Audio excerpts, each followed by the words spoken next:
In this video, I want to discuss healthier food swaps. It is so important to make sure that you're cooking the majority of your meals, if at all possible. We've already discussed how to navigate when you're going out and about and functions and whatnot, but I think it is really powerful to be able to understand where you should swap, how easy these swaps can be, and how powerful it can be for your overall health and longevity. So the first thing is we need to make sure that our oils are not having anything to do with the seed oils, okay? So you want to focus on olive oil, extra virgin olive oil, organic if you can. Costco is great. Avocado oil, that is what I have to spray my pan with everything. So we're done with the vegetable oil, with the canola oil. Those gotta go.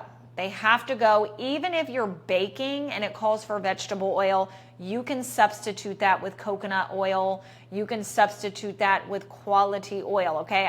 My go-to is always coconut oil. When it comes to the baking, you can buy it in the liquid form, so you don't have to worry about melting the hard form.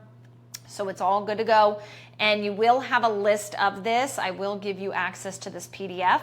But baking, I also suggest not only replacing your oils, but also your flour. White flour, I get it. That's what your mother, your grandmother used. However, you can do a direct swap with a gluten-free oat flour. Now, if you're focused on more grain-free, you're doing more of the low-carb approach, because remember, as we get older, we are that much more insulin resistant, meaning our blood sugar is way more sensitive, so we want to be very aware of that. So there's so many delicious treats you can make, and most of the things you can make in a more keto, blood sugar friendly style. So you can sub in items like almond flour, coconut flour. You can even use protein powder to incorporate, which is what I do with most of my baking. And so a lot of the recipes I share within this app does have the protein powder. It's blood sugar friendly, but you want to make sure that you are kind of testing that out in terms of baking with those different flours, because it's not going to be as directly swapped as it is from having that oat flour to the regular flour. And a little reminder that just because it's wheat flour doesn't make it healthier than white flour, okay? I think a lot of us jumped on this wavelength of thinking that having wheat bread is a lot healthier than the white bread, but a lot of times it's just as bad. So really keep that in mind. There's a difference between having the oats and, and the sourdough and things like that in bread compared to just the white Wonder Bread.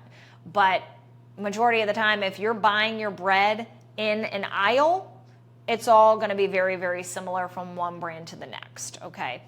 And so when it comes to your sweeteners, instead of using sugar, I don't think anyone should be having that white bag of sugar or flour anymore.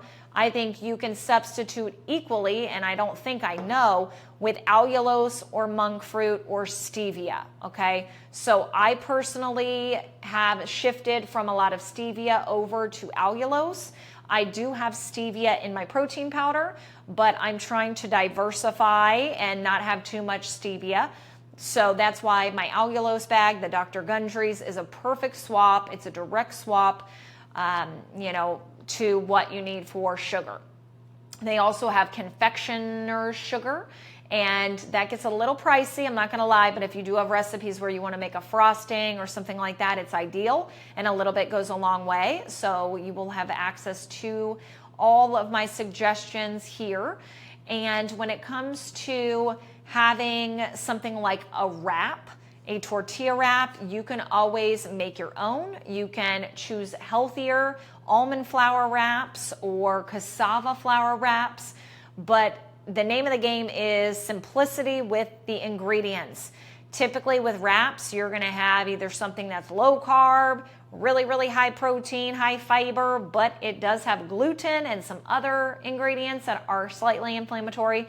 And then on the other side, you have very clean ingredients, but it might be a little bit higher on the glycemic index. So you want to find that sweet spot between the two, and you can even have both and then just have a little bit here, a little bit there, and just spread it all around. You can also make your own, which I suggest, and I actually made something the other day for my daughter and she loved it.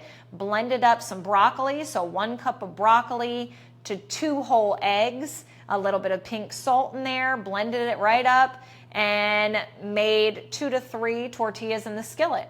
And so that way you get a lot of protein, very minimal carbs, and a little bit of fiber. So you have to start thinking creatively, and you can bulk batch these things, and that's really a good substitute. So in terms of the other options you will see in the list, again, healthier options from sweet treats. If you really like ice cream, then maybe get yourself a Ninja Creamy and you can have that. So a few nights out of the week, you can make yourself a nice little treat and fulfill that craving there. So a lot of different substitutions you can make. Mashed potatoes, you can substitute for having some mashed cauliflower. That is a great option. So the list goes on, and you will find that list attached. Hopefully this was helpful. See you in the next video.